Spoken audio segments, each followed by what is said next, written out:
Akan tapi karena sudah diambil oleh Allah sebagai orang pilihan, sehingga kesibukan seperti apapun akan ditinggalkan, dan yang dia mempersatukan adalah urusan Allah.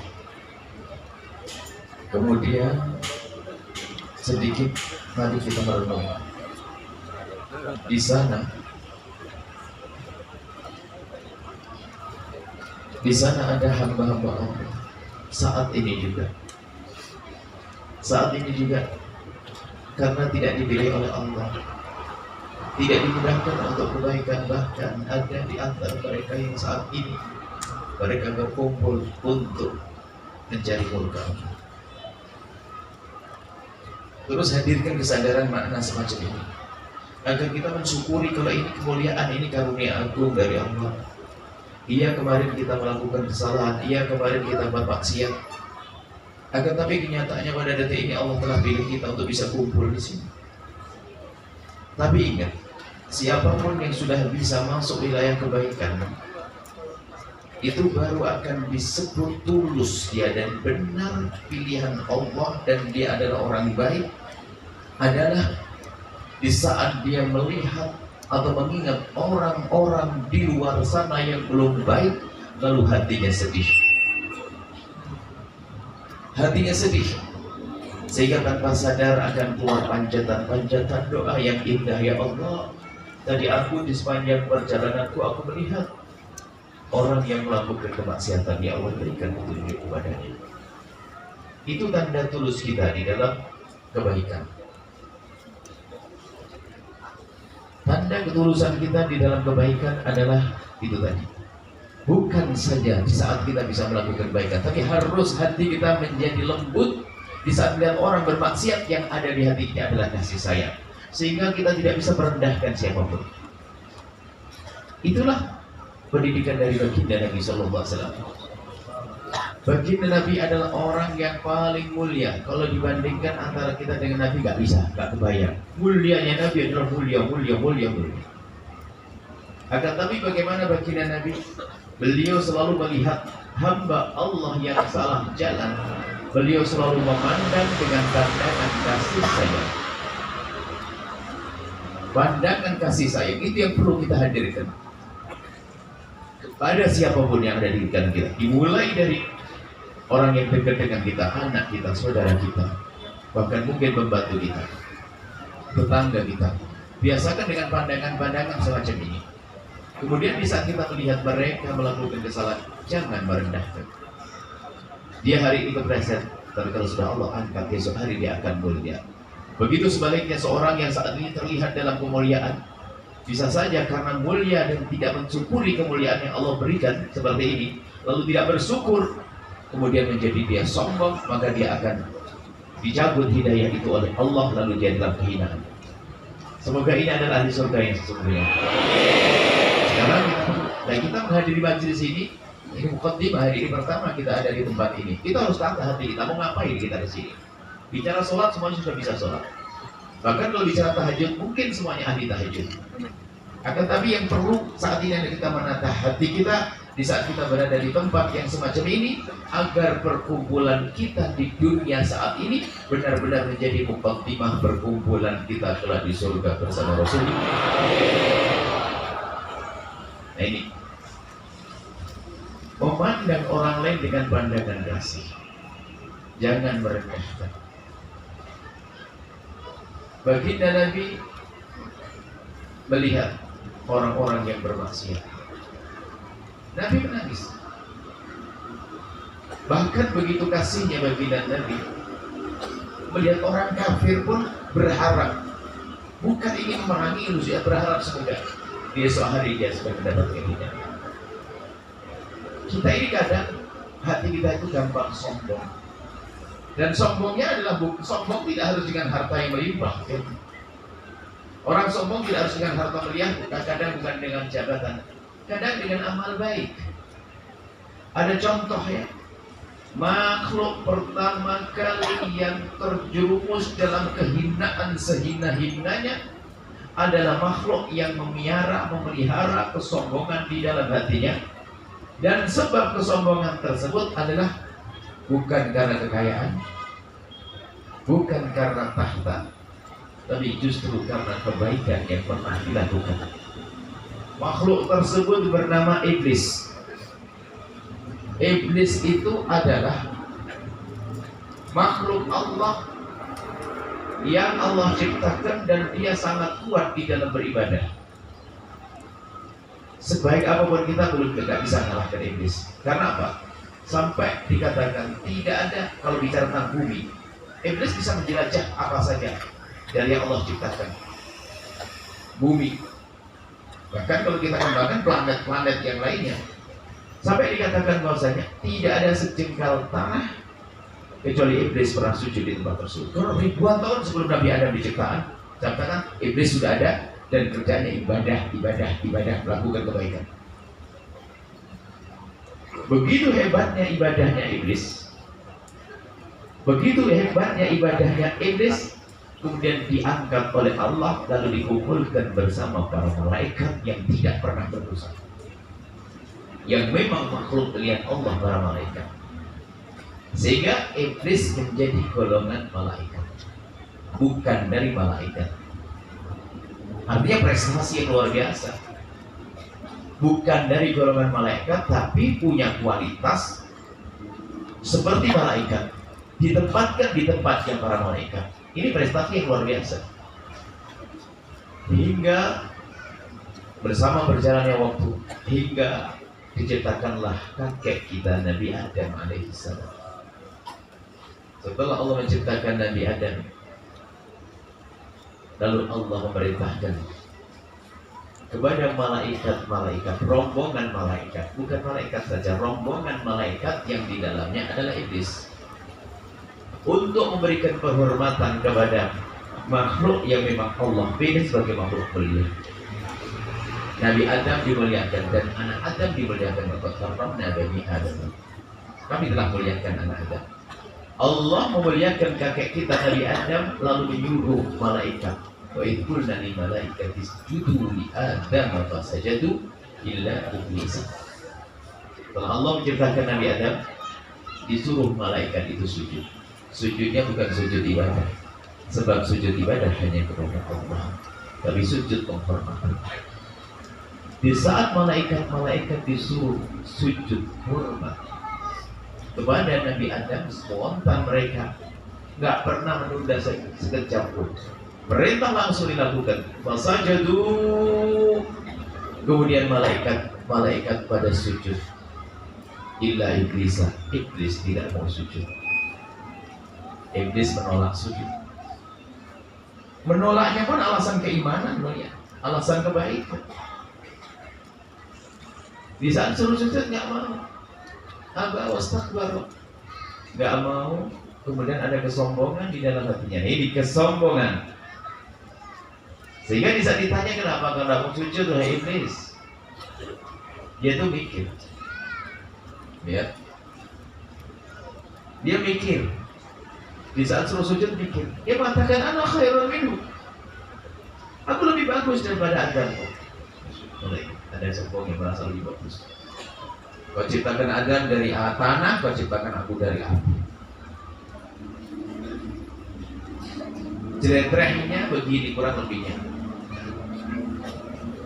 Adam ini baru diciptakan, belum punya prestasi ibadah. Loh, saya sudah ribuan tahun sujud lah ibadah. Lah kok suruh sujud sama junior saya ini baru diciptakan kemarin, kok tiba-tiba saya suruh hormat. Sorry deh, saya kan sudah punya majelis taklim lama ini. Saya sudah jadi kiai lama ini misalnya. Saya sudah jadi ahli kuasa lama ini. Saya sudah jadi wali. Masa saya suruh sujud, suruh hormat sama ya lah. Sorry deh, ada khairannya dua lebih bagus dari dia. Jadi ini bahaya sekali kecongkaan dalam beragama ini, sehingga memandang orang lain gampang salah. Ini ada neraka ini sesat ente. Bukan begitu yang diajarkan oleh Islam. Yang sesungguhnya menjadilah seperti itu iblis, terusir dan terendahkan, dikutuk, dijauhkan dari rahmat Allah. Dengan kesombongannya ditanya tidak insaf, tidak langsung tobat, astagfirullah, takut. Ini adalah cara hidupnya iblis. dengan kesombongan. Akan tapi kalau mbah kita Nabi Adam, di saat dilarang makan buah, makan di saat dilarang mendekat ke wala taqrabu hadhihi syajarah, jangan kau mendekati pohon ini. Akan tapi dibisiki oleh iblis, ada dendam tersembunyi, ada dibisiki oleh iblis, ya. Ya di surga ya, di tempat yang baik masa ada orang jelek. Nabi Adam nggak membayangin ada orang jelek. Kalau ada nasihat ya diterima aja kan begitu. Akhirnya jelas Nabi Adam akhirnya makan buah tersebut, lalu ditegur oleh Allah. Di saat ditegur oleh Allah, begitu mudahnya kalau mbah kita itu. Kalau Anda merasa punya mbah Nabi Adam, tolong ikuti ini. Di saat ditegur langsung Rabbana dzalamna anfusana wa idza taghfir lana wa tarhamna lanakunanna minal khasirin. Cukup begitu. Ya Allah, saya zalim. Selesai. Ini kunci hidup yang baik dalam hidup kita. Kalau ada orang ingatkan kita untuk kebaikan, langsung ya Rabbana dzalamna, ya Allah aku salah, aku telah berbuat zalim. Gak usah banyak berhujah, ente belum tahu sih, ente belum level sama saya, ente kelasnya apa ente? Dulu iblisnya muncul deh. Kelihatannya anak Adam tapi anak iblis barangkali. Nah, ini yang harus kita pahamkan dalam kehidupan kita. Dan sekali kami hadirkan dalam muqaddimah ini karena ini adalah majelis ilmu. Kalau orang sudah bisa menghadiri majelis ilmu, dia harus berbekal dengan ilmu ini. Karena apa? Secara otomatis mau tidak mau memang sudah lebih baik menjadi orang baik. Jangan sampai keluar nanti, mohon maaf ya, sampai keluar nanti tempat ini, kemudian lewat ke tempat keramaian yang ada adalah kesombongan. Jujur, siapa di antara kita yang mungkin suatu ketika melewati alun-alun terminal, mohon maaf, di tempat tersebut ada hamba Allah yang diuji dengan kehinaan, wanita, dia menjual diri. Semoga Allah berikan hidayah kepada mereka. Kita tidak ingin merendahkan mereka. Ini hanya sebuah contoh saja. Sebab tidak ada dosa yang tidak akan diampuni oleh Allah kecuali diikutkan Allah, asalkan orang bertobat. Makanya kalau kita lihat wanita semacam itu, ya harapan kita adalah semoga Allah berikan hidayah. Coba di antara kita di saat melihat orang yang semacam itu, atau lihat di perempatan ada di gardu, kita lewat ada anak main gaplek, kemudian sampingnya ada botol minuman keras dan sebagainya. Atau tadi ada perempuan, kita lagi naik mobil, ada perempuan melambaikan tangannya baju setengah badan. Apa yang ada di hati kita saat itu? Yang kita baru nangis di majelis karena dengar ceramah dan terpesona dengan ceramah. Yang kita berzikir menangis saat itu, kemudian keluar dari itu. Apa yang ada di hati kita? Gitu. Mungkin kita akan berkata, astagfirullahaladzim, ya Allah, ini perempuan begini, Allah, astagfirullah, astagfirullah. Astagfirullah, ini yang kurang hebat. Astagfirullah. Siapa di antara kita jujur di saat melihat orang semacam itu, kemudian menengadahkan tangan, tiba-tiba menitik air mata, ya Allah, itu hamba-Mu, hamba kekasih-Mu Nabi Muhammad. Kau uji dengan kehinaan, kami mohon berikan hidayah ya Allah, berikan petunjuk ya Allah, jangan biarkan dia terus dalam kehinaan. Siapa yang begitu? Kita sering gampang sombong dengan kebaikan kita lakukan. Oh, kalau Allah kita sudah punya surga, petentang sangat baik. Ini harus kita hadirkan. Karena kunci untuk kita mendapatkan hidayah dari Allah, ya ini kuncinya. Kita tidak mudah merendahkan orang. Sebab hadis Nabi, al-kibru batarul haqq. Orang kalau di dalam hatinya ada kesombongan semacam itu, biarpun kelihatannya dia di dalam kebenaran, tapi sebetulnya dia orang yang paling gampang menolak kebenaran. Sehingga kalau punya ilmunya bukan untuk dirinya pada akhirnya. Dia alim, tapi dengan kesombongan, ilmunya tidak berguna untuk dirinya. Ilmunya hanya untuk nilai orang lain. Oh, dia. Sehingga di saat berbicara tentang bagaimana melakukan kebaikan, kebayang orang lain, seolah dia tidak pernah perlu untuk disatu. Karena kesombongan tersebut, hati-hati. Sehingga harus kita hadirkan di awal-awal majelis ini, sehingga kalau keluar dari majelis ini harus semakin lembut di rumahnya, semakin penuh kasih di rumahnya, semakin indah dengan komunitasnya. Ini jaminan agar kita di kedepan hari lebih indah punya perkumpulan sehingga abadi. Sehingga abadi. Tidak ada perendahan, tidak. Hidayah Allah beri melalui tadi hati yang tawadhu. Pokoknya gini deh, kalau kita melihat orang yang bermaksiat sekalipun, sudah jangan banyak komentar dengan lisan. Apalagi gunjing, naudzubillah. Kita sering merasa sok bersih. Oh, enggak tanda itu. Malam-malam lagi tahajudan padahal. Tahajudan, buka kelak, korden kebuka. Ada suara motor, rupanya ada anak tetangga perempuan jam 3 keluar, turun dari motor. Tidak tahu dari mana. Bisa saja memang dia melakukan kehinaan, bisa saja memang dia kepergian yang jauh. Cuma dasar ini adalah orang sombong, keturunannya iblis tadi. Sama suaminya, baru tahajudan dengan tasbih. Tahu tidak, astagfirullah, anak tetangga, ya Allah, ayah, suaminya yang ngomong, istri ngomong, sama mboknya dulu begitu. Semua itu mana-mana. Innalillah. Padahal dia tahajudan, bayangkan, hati-hati. Kebaikan, makanya Imam Ghazali rahimahullah ta'ala dalam kitab Al-Kashf At-Tabyin itu mengingatkan, ibadah yang banyak ini kalau tidak terus waspada bisa menjadikan orang sombong. Sehingga termasuk ranking tertinggi, orang tertipu adalah di saat mereka bisa berada dalam kebaikan. Jadi setan itu kalau menggoda orang itu tidak hanya mengatakan kamu jangan lakukan kebaikan. Enggak begitu setan. Pertama memang kamu jangan melakukan kebaikan. Setelah kita tidak mau melakukan kebaikan, setan goda dari pintu lain, malah nyuruh lakukan kebaikan. Jika ada orang melakukan kebaikan nuruti setan. Kata setan apa?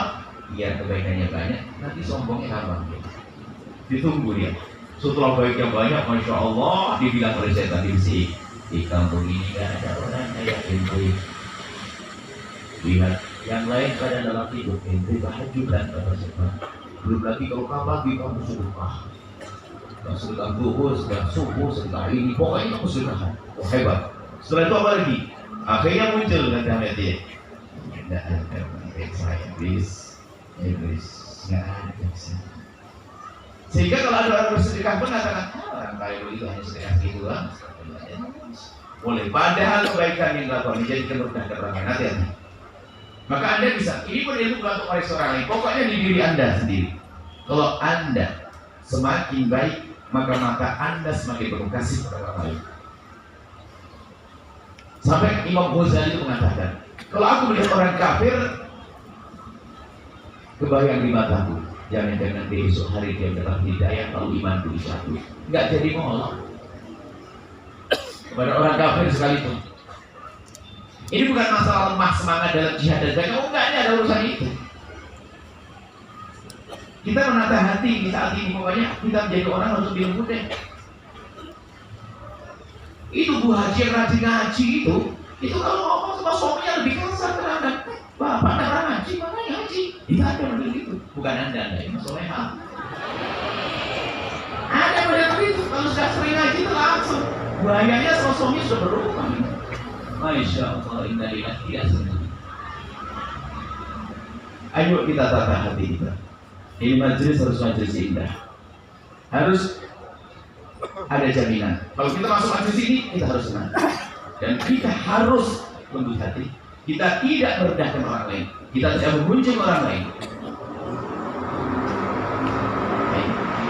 Mengunjung orang lain. Ngomongin orang. Ada suatu ketika dikisahkan pada zaman dulu. Dikisahkan pada hidayah. Siapa pada Allah Maksudnya. Dikisahkan pada zaman dulu dua orang yang berbeda. Dua orang yang berbeda, yang pertama adalah ahli ibadah. Lagi-lagi kisahnya seperti itu. Sebab kita sekarang kan jadi ahli ibadah loh ya, makanya jangan sampai kita tertinggi jadi ibadah. Satu orang ahli ibadah, begitu dia pengen maksimal di dalam beribadah, dia meninggalkan hidup pikuk kampungnya. Dia mengambil tempat di atas bukit. Dia di atas bukit, pokoknya dia ingin beribadah khusyuk kepada Allah. Gak ada yang ganggu. Dia hanya turun seminggu sekali adalah kalau ingin melakukan kewajiban-kewajiban atau belanja di pasar untuk beli bahan makanan. Di sisi lain, Ada preman pasar, preman yang hidupnya wedak karuan. Kalau bahasa sederhananya, tidak ada kemaksiatan kecuali sudah dicoba sama dia. Suka ganggu, suka malah orang, pokoknya deh. Barangkali tokonya macam-macam. Depan Garuda, belakang kupu-kupu itu macam dipakai semua. Ini cerita ini untuk preman. Kalau ada preman, dengar ini preman. Ini cerita bagi kami indah sekali. Preman itu preman. Akhirnya si preman ini tiba-tiba tergerak hatinya. Nggak tahu ini. Pengen aja ketemu sama kiai yang ada di atas bukit. Minta doa deh, pokoknya saya ingin ke sana. Tiba-tiba dia pengen, tergerak hatinya, saya pengen. Tiba-tiba saja.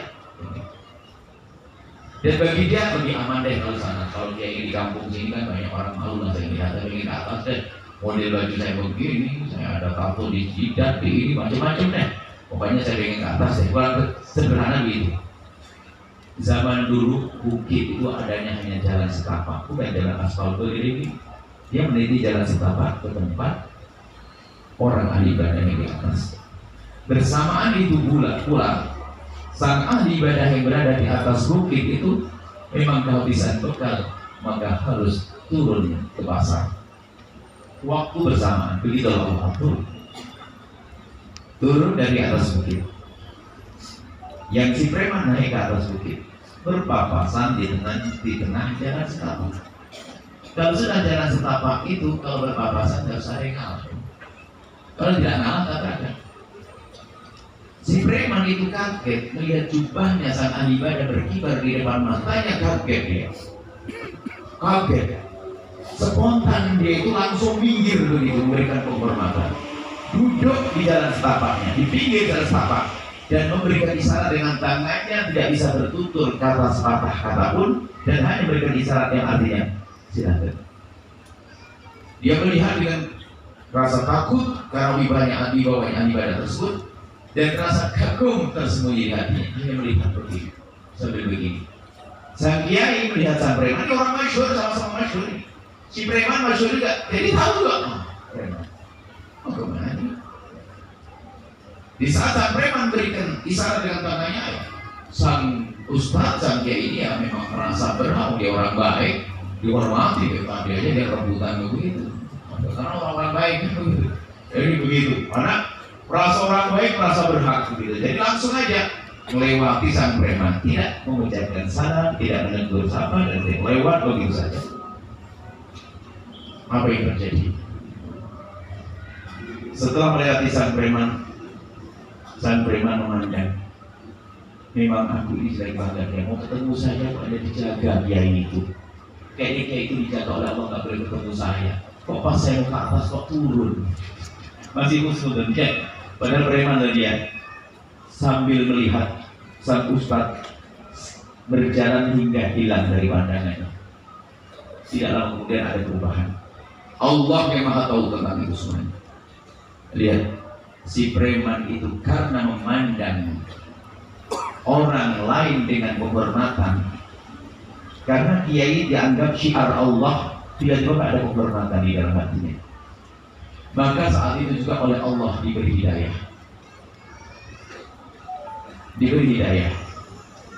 Dalam waktu yang bersamaan, orang yang katanya ahli ibadah karena merendahkan orang lain, maka saat itu dicabut hidayahnya oleh Allah. Lalu berbalik kisahnya.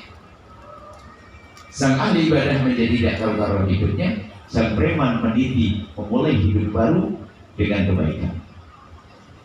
Nah ini, maka dari itu cara pandang kita teman. Kalau kita memandang kiai, memandang ustaz dengan pandangan hormat, maka itu akan menjadikan sebab keselamatan kita. Syiar agama ini ada atas nama, ini mau bawa nama Nabi. Kalau kita bisa pandang mereka dengan pandangan hormat, ini umat dan ini ustaz, ini tokoh dan sebagainya, itu ada cinta sebetulnya. Itu menjadi. Apalagi kalau kita bisa pandang orang biasa dengan hormat, tidak merendahkan, paling terjaga imannya. Orang biasa, kalau orang alim, orang berjubah ini kan ya gampang saja kita menghormati, memang dia masyhur, dia terkenal. Dan kita ini harus lebih dari itu. lihat saudara kita dengan penuh hormat. Ini umat Nabi Muhammad. Ini sama-sama di majelis loh ya ini. Ini pilihan Allah ya. Bisa saja yang disampaikan lebih gede pahalanya. Kenapa? Dia tadi meninggalkan rumahnya dalam keadaan punya kesibukan, punya ini. Kalau saya mah banyak duit di rumah, kesini aja dipijet sama pembantu tadi. Nah, ini misalnya. Bisa saja begitu. Jadi dia disampainya nggak pernah dia akan merendahkan, tetap ini menghargai. Jadi kalau kita lihat, makanya kalau lihat syiar masih hormat. Lihat majelis begini, kok masih hormat, maka baiklah. Biarpun dia kayak preman, mungkin bisa ada preman yang tidak sholat dan sebagainya. Tapi kalau melihat ada majelis taklim kok ternyata dia diem. Biarpun hanya membantu parkir saja, tunggu dia suatu ketika nanti. Tidak lama dia akan menuju jalan kebenaran. Itu. Tapi biarpun katanya ahli ibadah, kalau gampang merendahkan, akan dicabut hidayahnya oleh Allah. Padahal dia sudah hebat ahli ibadah. Kan ada imamnya imam iblis. Ya kan? Inilah yang harus kita hadirkan di majelis kita. Kita berkumpul di tempat ini, mukadimah hari ini, dan insya Allah silsilah ilmu kita adalah ilmu menata hati, ilmu bagaimana menjalin hidup yang baik, suami istri yang indah, bagaimana dengan anak yang baik, bagaimana dengan orang tua yang baik, bagaimana dengan saudara yang baik, bagaimana dengan pembantu kita. Ya, dan ini lagi-lagi kecongkaan seorang dosen. Padahal ternyata gudang pahalanya sudah diambil sama pembantunya. Coba kalau saya seorang bos, saya sholat malam tahajudan, pembantu saya tahajudan juga. Waktu saya bikin puasa Senin Kamis, pembantu saya juga.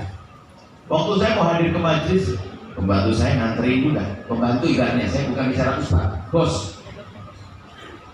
Cuman ternyata kalau dihitung-hitung pahalanya gedean dia, kenapa? Waktu saya tahajud, dia juga tahajud. Cuman bedanya apa? Baju sholatnya dia sendiri ngurusi. Baju sholat saya, dia yang ngurusi. Lebih dong dia, lebih hebat dari saya. Kan begitu? Saya bisa, sajadah saya dia yang nyuci. Oh. Baju saya dia yang nyuci. Yang nyakin kendaraan dia lagi. Oh, habis saja. Sehingga kalau orang itu dengan kesadaran, maka tidak akan bisa merendahkan. Ini yang harus kita bangun dalam perkumpulan ini. Karena ini majelisnya, awal majelis. Sehingga semakin hari harus semakin berat, semakin indah, semakin lembut. Kita akan kita bawa pulang ke rumah kita nanti ilmu yang tidak merendahkan siapapun. Dan kasih jaminan siapapun yang datang majelis mereka harus senang. Sebab Nabi mengatakan basyiru, kalau ingin membuat perkumpulan jadikan mereka senang. Pada tunafiru, jangan bikin orang lari. Kita bikin yang enak-enak aja deh, ya kan? Itu awal-awal perkumpulan kita harus macam ini. Memang Islam kita bukan caci, bukan Allah dan sebagainya. Kalau ada kesalahannya siapa yang tidak salah di antara kita, akan tapi berkat ketulusan kita di saat hadir di tempat ini, kesalahan itu begitu mudah kita hilangkan. Kan faedahnya begini, kalau sudah orang itu dicintai oleh Allah, maka begitu mudahnya dia meninggalkan kemaksiatan. Dan begitu mudahnya dia melakukan kebaikan yang tidak direncanakan sekalipun. Tapi kalau orang itu tidak dicintai oleh Allah, lihat, susah melakukan kebaikan yang direncanakan tidak jadi, dan begitu mudahnya melakukan dosa yang tidak direncanakan sekalipun. Jadi dosa dan seterusnya.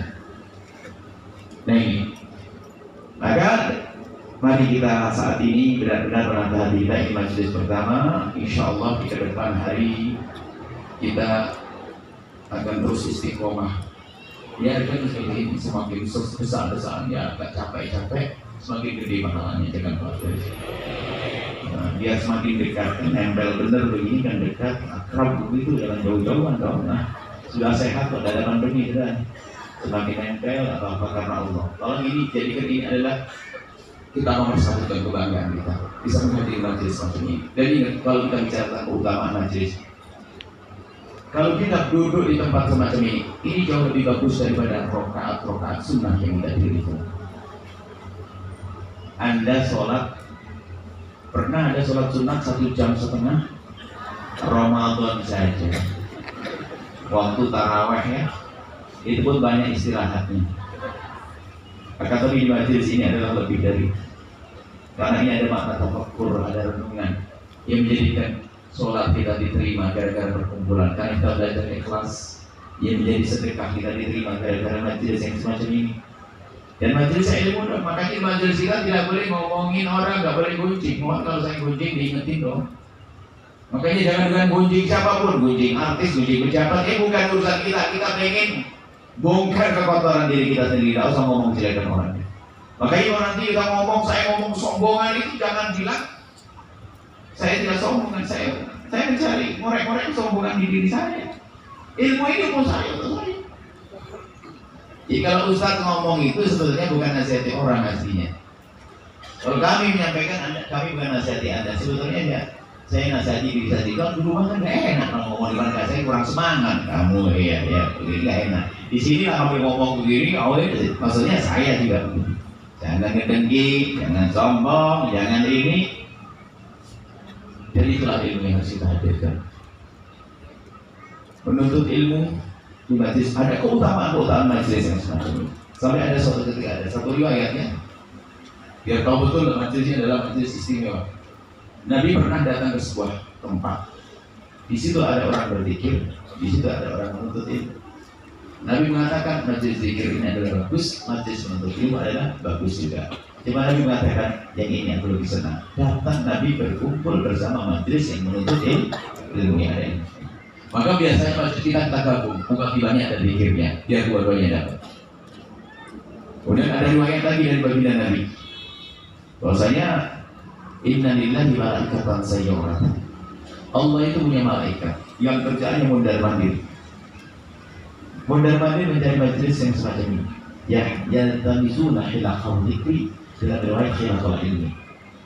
Ada malaikat Allah yang tugasnya kan macam-macam, tugasnya yang bernyawa ada, tugasnya bagi rezeki ada, tugasnya mencari tempat mulia kayak begini. Di saat malaikat itu sudah menemukan tempat semacam ini, lapor kepada Allah. Dan ditanya oleh Allah, dan Allah lebih tahu pertanyaan Allah bukan karena tidak tahu apa yang mereka lakukan. Mereka berkumpul begini-begini. Mereka berkumpul begini. Maka Allah menjawab spontan. Demi kemuliaan dan keagunganku sungguh aku telah ampuni dia dan aku beri kasih sayang kepada mereka. Aku beri kasih sayang dan aku ampuni. Lalu malaikat ini bertanya, ya Allah, ada satu orang yang dia itu hanya melihat apa sih orang ramai, saya ikut-ikutan deh, masuk di sini. Allah berfirman, dia pun telah aku ampuni dan dia pun telah aku beri rahmat. Nah, ini kita harus yakini bahasanya berkumpul kita tempat ini merontokkan dosa kita, asalkan tulus dong, niatnya benar. Kalau tidak niatnya benar, nggak ada karena Allah saya ingin baik. Sekarang kok gampang banget, niatnya benar, niatnya kan maksudnya tuh. Kalau kita sudah berani menghadiri majelis saat itu, maksudnya apa? Saya ingin membongkar kejelekan kita agar saya ganti dengan baik. Kan begitu. Taubat bukankah janji dari Allah melalui lisan Nabi? At-ta'ibu minadz dzambi kama lan bala. Orang bertobat dari dosa sebagai orang yang tidak pernah punya dosa. Jadi ampuni. Ada kasih apa? Sampai bahasa sederhananya, biarpun tidur pun diampuni dan dikasih kasih. Jangan tidur dong. Makanya kami serukan termasuk anak-anak kecil. Makanya jangan ditinggal anak kecil. Bayi kalau perlu ngorok, ini anak kecil akalnya belum bisa mendengar, tapi ruhnya gitu. Biarpun ada orang buta dan tuli datang ke tempat ini, kenapa? Rahmat akan turun kepada orang tersebut. Ini harus kita sadari, ini nikmat. Banyak kebaikan ada di sini. Lalu ada yang bertanya, Buya yang melalui YouTube ini gimana? Ini gimana? Ya, karena Anda jauh tidak bisa datang, maka Anda mengikuti melalui media televisi begini dapat. Cuma kalau dekat Anda tidak datang, ya kelewatan. Kan begitu ya. Jadi kan untuk mendapatkan pahala yang sama dengan hadir, tingkatnya kan sama dong. Maksudnya yang sama gimana? Kalau jadi majelis samping Anda datang nggak kira-kira gitu loh. Hanya berdoa, datang, yang bilang datang kalah sama acara yang lainnya. Dan selanjutnya kami berharap jadikan nomor satu acara ini. Pokoknya Anda singkirkan semuanya, tanda keputusan Anda. Pokoknya sama ada ini, dan ini ada kurikulumnya, wahai Allah. Ada kurikulum kita ini ada. Apa yang kita bangun di pertemuan yang datang? Apa pertemuan berikutnya? Apa pertemuan berikutnya? Dan sampai nanti terus. Harus seperti itu dong. Kan kita perlu ilmu. Dan kita sama-sama belajar. Bukan lagi yang ngomong sudah sampai kepada kejayaan ilmu, kejayaan akhlak. Belum kita sama-sama belajar. Kita kan satu tim nih. Pokoknya gini deh faedahnya. Kalau masuk surga masuk semuanya gitu loh. Paling kalau mau gandeng-gandengan masuk surga gitu. Gak dijanjikan dapat rahmat dan sebagainya. Ya yang sedikit-sedikit gak bener nih masuk tempat baru niat. Seandainya sampai kata, kalau ada orang punya niat baik masuk ke tempat ini, baru niat kok meninggal, semoga banyak kebetulannya. Ya ampun, ya Allah, ini tempat yang baik, tempat yang istimewa. Jadi banyak fadhil keutamaan hadir majelis yang semacam ini. Maka dari itu jangan dirusak dengan apa? Dengan ngomongin. Kita tidak akan pernah tidak menggugit. Maka kalau bertanya ya jangan pertanyaan menggunjing. Buya pendapat Buya tentang Ustadz ini gimana? Jangan gitu dong. Buya ada ini sudah jangan. Kita yang indah-indah aja deh. Kita akan belajar ilmu yang indah-indah. Siap? Hati semakin lembut. Pulang ke rumah bisa memandang pembantu bukan sebagai orang yang rendah. Kita sudah mulai banyak senyum dalam pembantu. Jika dia lebih tua kita sapa dengan sapaan lembut. Jika dia lebih muda sapaan kasih sayang di rumah pembantu. Jangan ragu untuk mengucapkan salam dengan security di rumah Anda kalau Anda orang yang bersecurity. Dia menjaga rumah Anda sementara Anda ngaji. Kira-kira ada pahala tidak dia? Ya. Ini yang harus kita pahami. Kalau sudah Anda punya ketawaduan, kan diangkat oleh Allah. Kalau orang tahu diangkat derajatnya oleh Allah dan Anda pun senang. Sombong itu, orang sombong juga nggak senang. Tapi tawadhu itu orang sombong juga senang sama orang sombong. Tidak sombong. Nah ini yang harus kita hadirkan insyaallah. Kita sampai ini mukadimah ini kita lebih karena ini perkenalan Majelis Agama mungkin kita beri kesempatan pertanyaan yang lama. Intinya adalah ini majelis adalah majelis kasih sayang, majelis yang indah. Dan harus kita mempersatukan tanda ketulusan Anda sehingga di pertemuan yang akan datang Anda harus datang lagi dong. Yakin tempat baik ini? Baik, kalau memang yakin ada tambahan pertanyaan. Suatu ketika jika ada sebuah toko membuat obral barang-barang murah gratis tadi, di satu dapat 3. Sementara Anda sangat butuh di rumah tangga Anda. Cuma syaratnya begini, setiap satu orang hanya boleh ngambil 1. Sementara di rumah Anda butuh. Kira-kira Anda ngambil 1. Untuk dapat banyak gimana? Anaknya di bawah. Anaknya di bawah itu kan? Anaknya diajak, semuanya ini gitu ya. Betul kan? Karena Anda cerdas. Biar dapat banyak. Anda rindu pahala enggak? Rindu pahala? Pahala? Yakin di tempat ini ada pahala? Ya kalau memang kita yakin dan kita memerlukannya. Anak kita perlu pahala enggak? Paman kita perlu pahala? Bibi kita? Bawa dong. Jadi nanti kita bawa. Tadi kami sampaikan tanda ketulusan kita menghadiri tempat yang baik adalah kita merindukan orang lain untuk bisa hadir. Kalau Anda datang dengan diri Anda sendiri sudah merupakan kebaikan, prestasi hebat Anda datang dengan diri Anda sendiri. Tapi kalau Anda sudah bisa membawa 2 orang, kebaikan 2 orang untuk Anda naik pangkat. Jika Anda membawa 10 orang, 10 orang pahala untuk Anda. 10 ini membawa yang lainnya, maka Anda mendapatkan sebanyak orang yang mereka bawa. Jadi kalau kita bicara tentang multi level marketing, maka berlaku hanya dalam dunia dakwah ini. Kalau dalam dunia bisnis banyak yang dibohongi. Ya pun ada yang harus ada batasan kakinya. Tapi ini multi level marketing semuanya. Nyambung ada apa? Indah. Bisa jadi pahala yang paling belakang ini yang bukan di depan. Karena apa? Yang ngajak. Itu sesuatu indah. Dan itulah hidup kita hendaknya. Hidup dengan cara mengajak kepada kebaikan. Ingat, dakwah itu tugas semuanya, bukan tugasnya Ustaz saja. Tugasnya orang yang ingin mulia. Sebab di Al-Quran disebutkan, kuntum khaira ummatin ukhrijat linnas. Kalian adalah sebagai umat yang dihadirkan oleh Allah di tengah-tengah bangsa manusia. Punya ciri khas, ta'muruna bil ma'ruf wa tanhauna 'anil munkar. Mengajak kepada keindahan, kepada kebaikan, dan menghentikan daripada hal yang tidak baik. Ya itu kan disesuaikan dengan keadaannya, bukan harus dengan ilmu. Maka berdakwah ini kami serukan pada siapapun. Jika dakwah kita harus besar, harus berkembang. Dakwah bisa saja dengan ilmunya yang punya ilmu, atau dengan hartanya yang punya harta.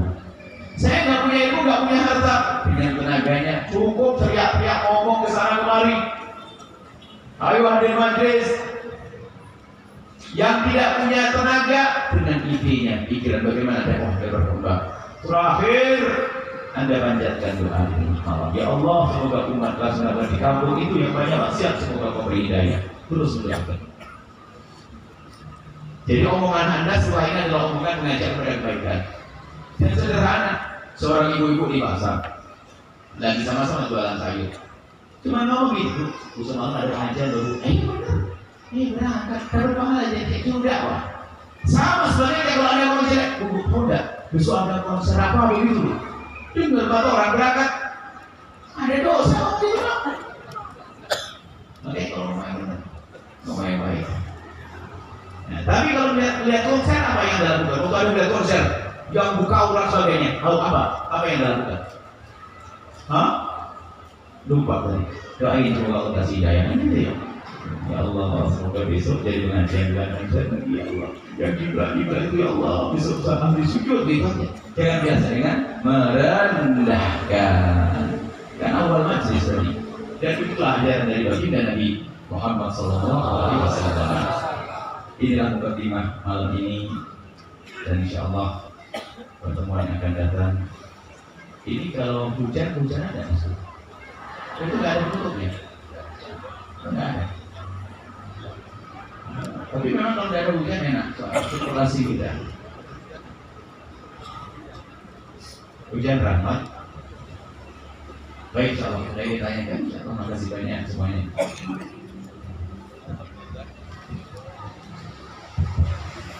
Alhamdulillahirabbil alamin. Jazakallahu khairan katsiran. Ucapkan kepada guru kita semua Buya Yahya atas nasihat dan ilmu yang telah disampaikan. Semoga menjadi bekal bagi kebahagiaan dan keselamatan kita hidup di dunia dan di akhirat. Amin ya rabbal alamin. Baik hadirin, para pendengar radioku dimanapun Anda berada, dan pemirsa Al-Bajah TV dimanapun Anda berada. Selanjutnya kita masuk ke sesi pertanyaan. Baik, satu pertanyaan dari jamaah bapak-bapak dan satu pertanyaan dari jamaah ibu-ibu. Silakan.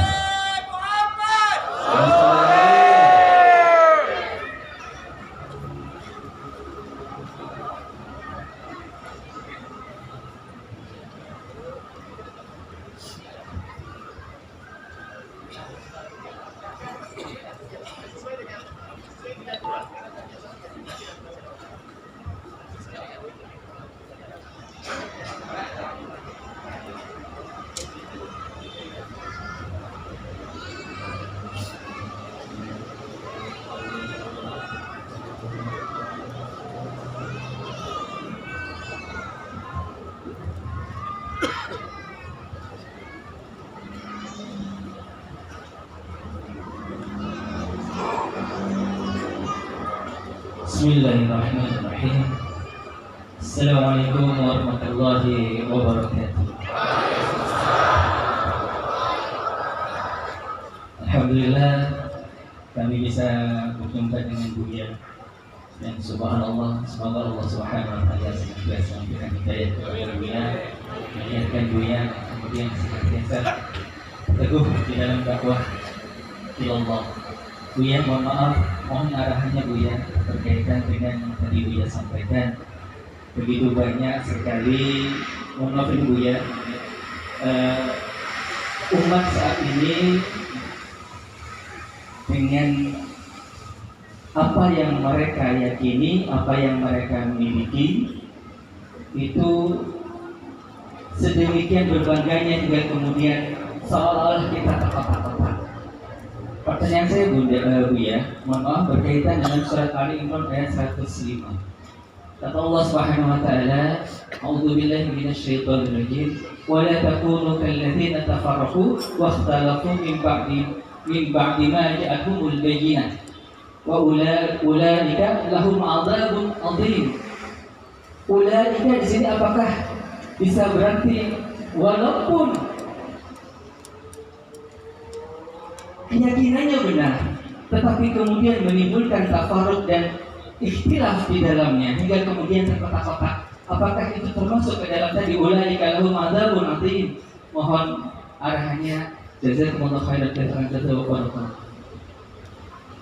Assalamualaikum. Masya Allah. Ada namanya tafarruq itu ada perpecahan benar. Bukan berbeda. Berbeda tidak harus orang terpecah belah. Bahkan perbedaan kadang menjadi saling melengkapi. Akan tapi terpecah belah di situ adalah yang berangkat dari kebencian. Ada orang yang bermusuhan tapi diadu domba, yang salah mengadu domba. Bukan salah, ada pertikaian tapi bukan karena kesalahan. Kalau kita garis, kita kembali kepada zaman dulu, bagaimana kisah Sayyidina Imam Ali dengan Sayyidah Aisyah, itu diadu domba. Maka kita harus tahu sejarah itu. Sama-sama niat baik. Jadi ini sedikit ya supaya kita tidak memukul rata ya. Bukan setiap pertikaian itu adalah menjadi sebab neraka. Jadi kisahnya Siti Aisyah itu bersama ribuan kaum muslimin ingin mendatangi Imam Ali, tujuannya agar segera menyelesaikan dan mencari menangkap pembunuh Sayyidina Utsman bin Affan. Di saat melihat rombongan orang banyak, Imam Ali sebagai seorang khalifah punya tanggung jawab dong, apa-apaan orang begitu kan begitu. Imam Ali menyiapkan pasukan bukan untuk perang, wajib menjaga negara. Hingga pada akhirnya di sebuah tempat berhadapan-hadapan pengikut Siti Aisyah yang jumlahnya banyak berhadapan-hadapan pengikut Sayyidina Imam Ali. Ada negosiasi, ada pertanyaan, ada apa? Siti Aisyah datang untuk apa? Dijawab, kami datang adalah untuk meminta kepada Imam Ali agar segera menyelesaikan urusan pembunuh Sayyidina Utsman. Kata Sayyidina Ali, wah kalau begitu memang cocok, saya perlu didukung sebanyak-banyaknya. Selesai. Antara utusan Imam Ali bertemu, utusan Sayyidina Siti Aisyah bertemu. Rupanya Pak, tujuannya sama, tujuannya baik, ya sudah. Akhirnya karena malam tiba, yang bersama Siti Aisyah ribuan orang tetap tidur di tempat itu. Sayyidina Ali juga tidur di tempatnya. Malam itu adalah tidur dengan seenaknya suasana karena Pak lega, nggak ada permusuhan, kirain mau perang. Cuma ternyata rombongan pembunuh Sayyidina Utsman itu memang orang licik, mengadu domba dasar. Yang ngerti kalau sampai kelompoknya Siti Aisyah esok hari terus terjadi negosiasi pertemuan yang baik dengan kelompok pasukannya Sayyidina Ali, pasti kita semua akan ketangkap. Maka pembunuh Sayyidina Utsman mengumpulkan tidak banyak, hanya 1000 orang. Di tengah malam 1000 orang dibagi dua. 500 menyerang pasukan Siti Aisyah, 500 menyerang pasukan Sayyidina Ali. Malam nggak ada lampu. Apa yang dirasakan oleh Sayyidina Ali? Wah, kok ada orang pukul di sini? Pasukan Sayyidina berkata, wah ini pasukannya Siti Aisyah khianat. Katanya mau damai di situ langsung. Pasukan Siti Aisyah juga begitu. Kok ada orang nyerang? Berarti ini pasukan Ali yang menyerang. Wah, ribuan orang meninggal dunia gara-gara pengadu domba. Banyak orang semacam ini. Hati-hati. Nah, ini kisah itu dihadirkan oleh Allah pada zaman itu untuk pelajaran bagi kita. Kita harus waspada dengan musuh yang menjadikan mengadu domba. Bagaimana sama musuh itu harus bermusuhan? Kan aneh, pasti ada mengadu domba. Nah, mengadu domba ini harus kita waspadai. Yang mengajak bermusuhan, kita sama-sama seagama dikatakan jadi keluar dari iman. Ini kan mengadu domba. Sehingga kalau sudah keluar dari iman kan murtad harus bunuh kan begitu. Sekarang ada orang yang mengatakan syirik. Apakah bukan mengadu domba? Ini adalah syirik. Syirik itu apa sih? Keluar dari iman, murtad harus diapain? Harus bunuh. Itu serem banget. Ya, ini kan dididikan ada sekarang orang yang mengatakan syirik, murtad. Dan model-model seperti itu yang membahayakan. Padahal kalau perbedaan pendapat itu mudah. Imam Abu Hanifah, Imam Malik sendiri gurunya Imam Syafi'i. Perbedaan urusan furu'. Imam Ahmad muridnya Imam Syafi'i. Jadi saling berguru. Imam Ahmad murid terbaiknya Imam Syafi'i. Imam Syafi'i murid terbaiknya Imam Malik. Terjadi perbedaan mazhab, tapi nggak saling bermusuhan. Tapi hari ini perbedaan mazhab jadi berantem. Perbedaan mazhab jadi berantem. Karena muncul orang-orang yang tidak bijak, masuk kampung menjadi bermasalah. Gara-gara orang ini kan bermasalah. Jadi sampai ada satu kelompok di negeri kita ini sudah mulai ada. Kelompok itu tidak masuk satu kaum kecuali menjadikan gerah kalau wah gelisah. Tidak masuk satu masjid kecuali menjadi panas. Makanya nanti kami hadir ke mukadimah. Beragama orang itu semakin indah, bukan semakin kecil. Semakin orang yang dekat kepada Allah semakin lembut hatinya. Itu kuncinya. Kalau sudah mulai orang mengajak, wah ini tidak baik bukan? Anda mengajak berbahagia. Jadi semakin orang beragama, semakin lembut, semakin indah. Jadi kalau ada perbedaan yang akan jadi tafarruq. Nah, tafarruq karena kebencian, merendahkan orang lain. Merendahkan orang lain menganggap ini, tidak bertanya dulu kenapa dia melakukan. Ilmu itu jelas. Itu termasuk bagaimana tujuan yang diberikan oleh kelompok kaum muslimin. Anggap saja kita melakukan hal-hal perkumpulan, ada perayaan-perayaan yang selama ini kita agungkan, misalnya Maulid Nabi dan sebagainya. Ternyata sederhana kalau orang bertanya, apa sih Maulid Nabi? Mengagungkan Nabi. Kita berkumpul untuk menyanjung Nabi Muhammad SAW. Apa yang salah jika disanjungkan? Kalau ada orang tidak mau, tentu harus pakai alasan jelas. Tapi kalau sudah keluar menjadi mencaci maki, mengolok, nah ini kan jadi berubah kisahnya. Kalau orang tidak mau saja, mungkin dia belum paham, oke. Tapi kalau dikit-dikit mengolok, kalau saya mengolok sendiri, tidak seberapa. Tapi saat saya mengolok, lalu saya membawa orang lain. Nah, ini kan menjadi bermusuhan. Jadi tafarruq itu berangkat dari situ. Sehingga perbedaan itu sederhana sekali. Imam Abu Hanifah, Malik, itu adalah biasa. Pengikut-pengikut itu biasa. Sholat bersama biasa, nggak ada masalah. Nah, di saat perbedaan ini, dibanding menjadikan kebencian dan kesombongan, itulah yang menjadikan. Kalau orang berbeda saja tapi hatinya insaf, dingin kan gampang loh ya. Perdebatan dulu itu biasa. Tapi karena memang cari kebenaran, di saat dia tahu kebenaran di lisan mulutnya akan diterima. Maka itu yang dikatakan Imam Syafi'i. Kalau aku berdebat dengan seseorang, harapanku adalah aku menemukan kebenaran di lisan lawanku. Berarti aku tambah ilmu satu. Itu banget. Seorang membela, wah berantem. Kemudian juga tafarruq ini adalah karena biasanya perbedaan akidah, prinsip. Maka kami himbau kepada kita sudah biasa dengan akidah yang damai, akidah yang tersebar di dunia. Anda tidak usah melirik akidah-akidah yang lain. Biarpun di sana mungkin akidah yang benar. Kita sudah terbiasa dengan akidah yang sudah mengakar dari masa ke masa. Akidah yang sudah biasa. Namanya pun Anda mungkin tidak tahu, tapi Anda sudah menjalankannya. Biasanya berbeda dengan itu yang bisa membuat tafarruq. Contoh, Anda hafal ini tidak ibu-ibu yang soleh, para bapak yang soleh? Anda hafal tidak di kampung waktu itu, waktu Anda masih kecil, masih belajar wudu dan sebagainya, tiba-tiba terdengar di musola bunyi begini, Allah wujud. Nah, ada hafal semuanya. Nah sekarang ada muncul kelompok yang nggak senang dengan ini, pasti dia gampang ngajak permusuhan. Dunia salah di mana akidah ini? Bahwa akidah benar kok jadi salah, kan aneh. Dunia dia mengakar seluruh dunia. Mayoritas kaum muslimin di dunia adalah biasa dengan akidah itu. Ada nggak tahu namanya? Nah gitu. Kalau kita kembali pada apa sih namanya akidah itu? Namanya adalah akidah Asy'ariyah sama Maturidiyah. Akidah mengajarkan kelembutan. Kamu punya prinsip dong, nggak bisa diganggu kalau.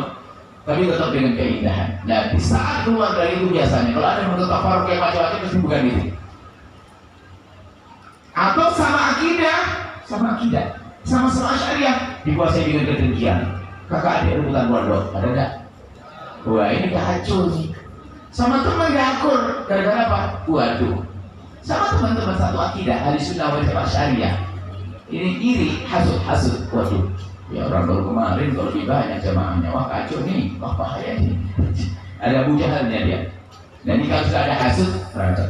Tapi kalau perbedaan fikih, furu itu gak akan. Jadi ingat, kami sampaikan bahasanya, biasanya sebab permusuhan yang penting karena adalah dari akidah. Keluar daripada akidah Asy'ariyah Maturidiyah. Keluar dari akidah itu biasa digampang. Gampang mengambil. Karena bayangkan ada buku berjilid-jilid dibuat untuk menghancurkan, untuk menghantam, menjelekkan akidah Asy'ariyah. Dan saya sering dapat buku itu, maksudnya biar saya tobat nih. Saya dapat buku itu. Akidah kami yang Ahlussunnah wal Jamaah seluruh dunia keindahannya. Kaum muslimin itu satu kenali wujud kita bawa. Dan Ahlussunnah, pada Ahlussunnah itu apa? Ada masih kecil, saya masih kecil sudah ingat akidah itu. Selain Ahlussunnah ada akidah yang berbahaya, bukan Ahlussunnah.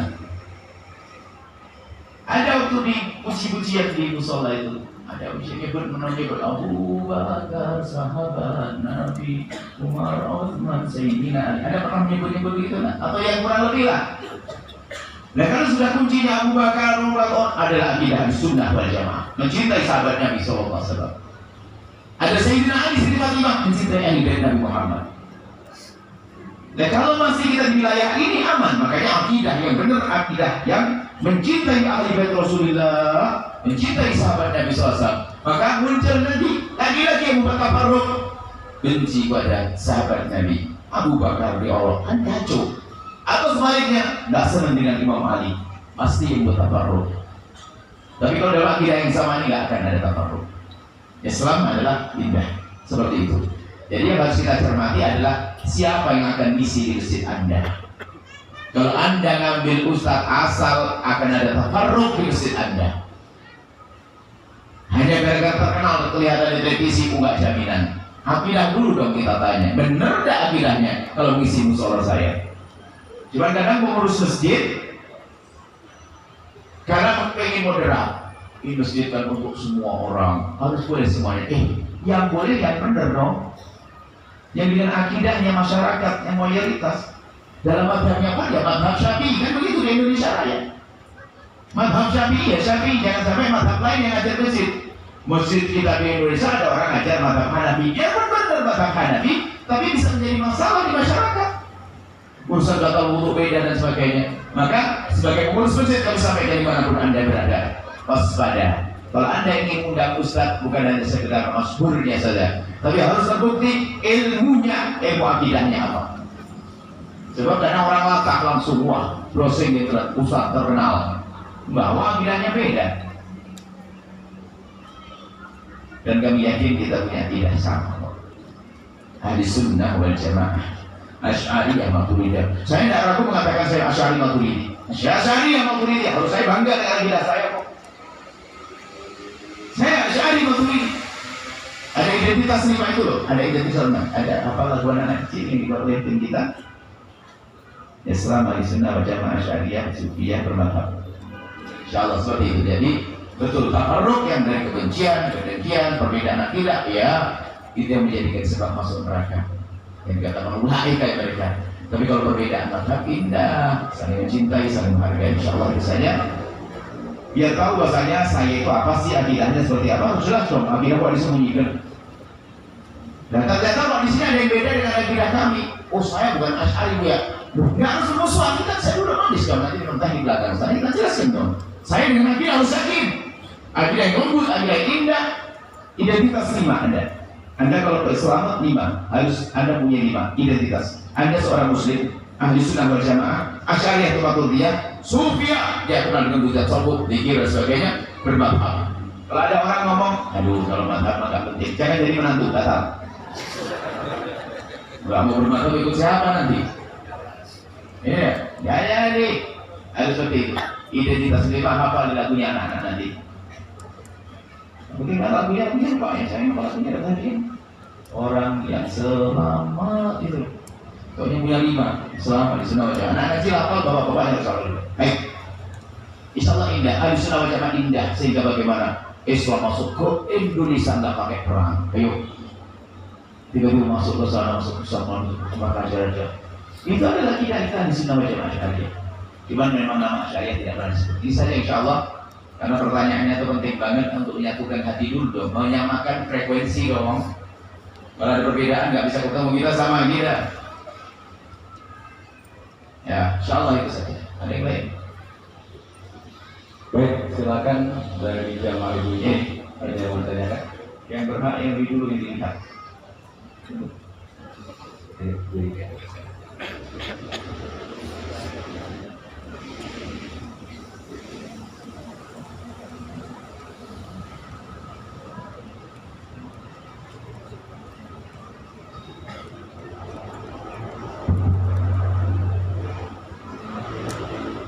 Bismillahirrahmanirrahim. Assalamualaikum warahmatullahi wabarakatuh.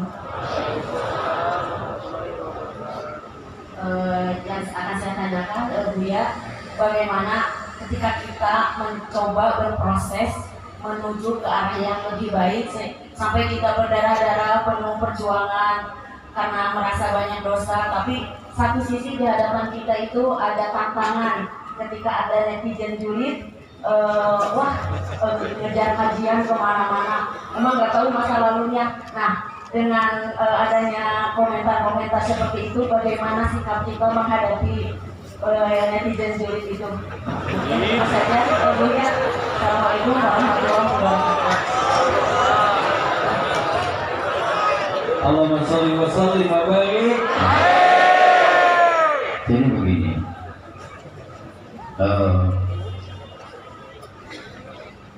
orang yang suatu ketika pada zaman Nabi ada orang dihukum gara-gara dia minuman keras, dicambuk, maksiat kan, dicambuk.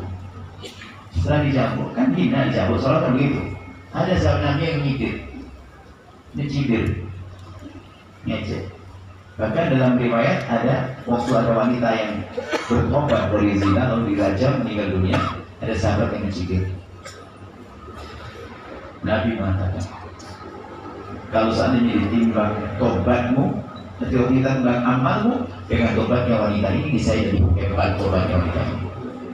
Adapun tentang seorang laki-laki yang mabuk kemudian dicambuk, ada sahabat yang mencibir, Nabi marah kepada yang mencibir. Dengan gayamu itu, Tuhan punya begitu kan? Dengan gayamu mencibir itu berarti kamu ingin membalikan dia kepada lingkungan jeleknya. Jadi mematahkan semangat itu temannya iblis. Anda jangan dengar doa iblis, Anda dengar ustaz saja. Nah, maka kemudian pertama, ketulusan Anda dalam bertobat, ketulusan Anda dalam berbuat baik adalah Anda tidak pernah mendengar yang begitu. Karena Anda tujuan saya Allah biarin. Kalau Anda masih terpengaruh, jangan-jangan Anda ikut grup hijrah yang tidak sesungguhnya. Hijrah-hijrahan, hijrah keren, hijrah gaya, itu bahaya juga. Hijrah itu dari hati. Sehingga dia berdoa, sok banget baru terima baru itu dia. Alhamdulillah, makasih. Itu aja senang Anda. Alhamdulillah. Maka hijrah itu penting. Tapi ada hijrah, jangan sampai hijrah hanya tren saja. Rupanya hanya pengen cari istri aja, hijrah dapat balik lagi. Nggak begitu. Jadi tanda ketulusan Anda dalam beramal baik adalah Anda tidak pernah bergeming di saat ada orang ngomong apa saja. Itulah. Bahkan kalau kita masih berpikir, jangan-jangan kita hanya pengen sanjung manusia. Bisa begitu saja sudah kecil hati dia. Cuma orang itu salah dia temannya iblis. Dia melemahkan orang yang berbuat baik. Memang gini loh ya, kita tuh sering mandang orang dari sisi negatif. Negatif tuh, misalnya ada orang sedekah tapi nggak pakai kerudung. Kamu sedekah korban nggak pakai kerudung gitu? Ada orang pakai kerudung bunjing, malah kerudung apaan? Bunjingan. Kenapa dia sering melihat jeleknya orang? Coba, kalau ada orang pakai kerudung rapi tapi dia sering mengunjing, tinggal kita berkata, ya Allah, semoga